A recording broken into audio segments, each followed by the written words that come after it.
My name's Ken Abbott, and I'm an instructor at WorldQuant University. I was an economics major. I thought I was going to go to law school. And then in the early 80s, I heard about all my friends getting these great jobs and doing really interesting stuff. I said, that's what I want to do. And so I put law school on the shelf and decided I wanted to go work on Wall Street. I graduated from Harvard in 1983. I didn't get the job I wanted. I ended up working for a small bank in New Jersey for a year, where I figured out that I was in the right industry, but at the wrong company.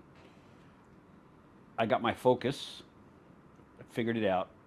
I interviewed the next year with some of the same people that had rejected me the year before. And I got a job at a company called Bankers Trust, which was later absorbed into Deutsche Bank. It's a great company. I did corporate finance type stuff for a while. I went down to work in the sales and trading area. Initially doing loan sales, but then I did quantitative research for 6 years. Now, I was in my 20s, so what does quantitative research mean when you're in your 20s? That means you're the grunt for the people with PhDs. But it was a wonderful experience because they were great people. I probably ran 250,000 regressions. I carried their bags, but I learned about the business. I got involved in more and more quantitative projects. That's when my compensation doubled, so I took the hint. I took an economics program at NYU.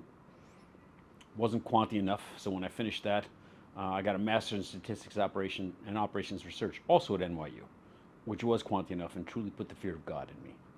My first job, there were 3 IBM PCs with floppy drives on the 3rd floor at 280 Park Avenue at Bankers Trust.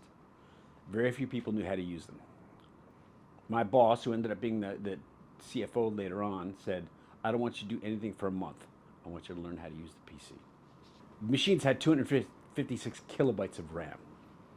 And I wanted more memory, so I went out to the local electronics store. I bought 8K memory chips. I took the back off of the computer, and these older people were walking by me, seeing me plug in 8K memory chips into the board, saying, what do we have here? What is going on? It was a different world then.